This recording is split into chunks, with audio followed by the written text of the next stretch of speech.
Hi everyone, welcome back to the channel. So today I thought I would talk to you about portable treatment beds because I had to replace mine. And the reason why I thought it could be interesting to talk about it is I felt as if I didn't really know where to start because it had been quite a few years since I bought the last one.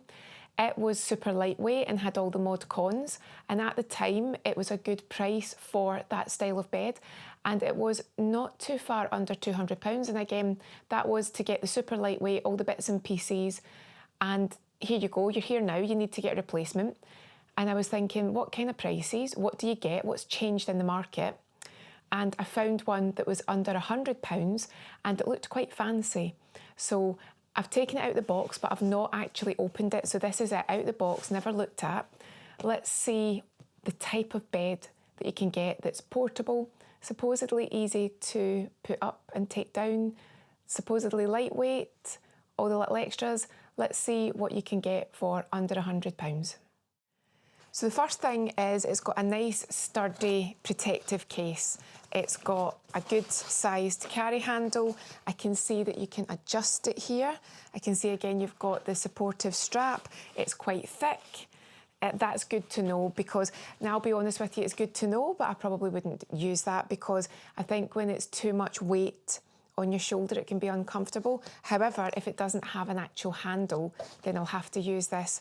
But I'd say if you do have to use something like this, the shoulder strap, I would be switching shoulders so that I didn't end up with any injuries because I was using the same side all the time. It's got a zip all the way around. Let's see if I can you hear that? So again, I haven't opened this before, so this is new to me. So the zip goes to the middle. Oh, and then we still need to take off the packaging underneath, so slide this round. One of my tests for a portable treatment bed is if someone is watching you when you're setting it up or putting it down, it's how easy it is to put it away, because it's always when you've got an audience that something becomes really complicated or something won't click or it won't shut or it won't lock. Anyone that uses portable treatment beds, tell me you know what I mean. You've got like a client or somebody watching you, and that is when the thing won't shut or it won't open or it just won't play. But that looks quite sturdy. Picked a black one this time.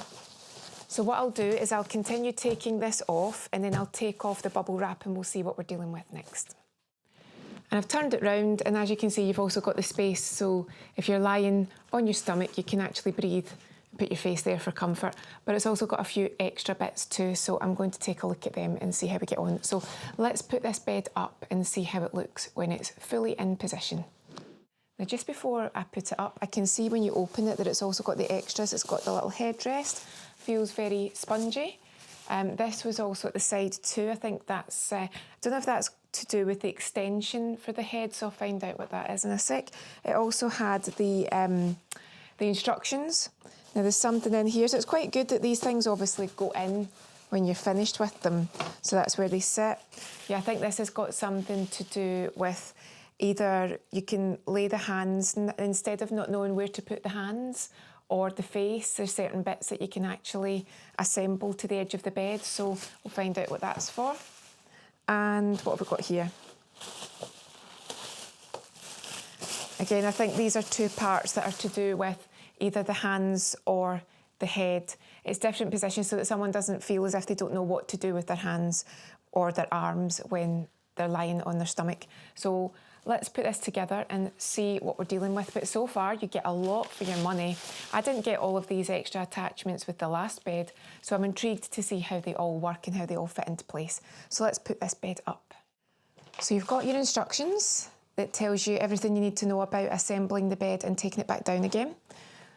What we did was just popped everything in, all the little extras. So you've got your option of the extended headrest, or you've got the little gap for the face here, so that's good to know that you've got both. You've also got, which I'll show you properly in a sec, the little armrest. So if someone is having a back massage and they're not too sure where to put their arms, they can just allow them to rest in this. That's a really good idea. And then you've got the two side armrests, and then at the other side, that's actually where the bed extends up and down. So I can show you there too. So if you see here, all you do, you have these tightened obviously, but you just pull these out or put them in when you're using them, but you tighten them from the underside too. And then with this, it's got a clip lock too, so you unlock it. And again, it tightens on the other side too. So you would always do these things in your safety checks before anyone gets onto the bed, and then make sure that no one's near you when you're taking the bed back down again, because you know what it's like. Someone might think that they're helping, but their hands get in the way at the wrong time. So I haven't tightened this underneath, but you would do, so it's got security. And then this can come out, and these all attach on the underside of the bed too, as you saw when I was opening it. And then this is actually the bit here, so it clips in, and then all that happens is they can place their arms in that area, and they can just rest their arms from the elbow to the wrist, and that's just a nice place when they don't know exactly where to put their arms if they're having a back massage. And you know, sometimes you can see someone fidgeting, they're not too sure what to do with themselves. That's a really nice idea. That's something that I didn't have on previous beds. And then just to finish, I'll show you the other side, which is the area which you would use when you're wanting to maybe work at a certain incline if someone needs to sit up a little bit for a treatment. And then at the opposite side, as I was saying, this is a bit that you just lift up, and what you do is you just make sure it's secure on each side, give it a gentle push just to make sure that it's secure and stable. When you're working with any treatment bed, you always have to make sure that both sides are equal, just in case one side caught in the mechanism and one side didn't and it was a bit wobbly. If in doubt, just make sure that you put it back down and start again. And then obviously when you're finished, you just flatten this back down. But yeah, you can get a lot more for your money than you did the last time I bought a treatment bed. So I'd love to know if you've got one, or if you're interested in buying one.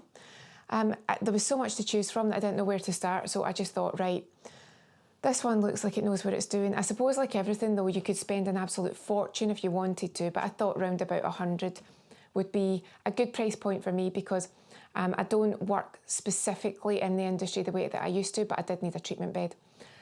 So let me know your thoughts. Let me know if you've got one, if you're interested. Have a great day, and I'll see you again soon.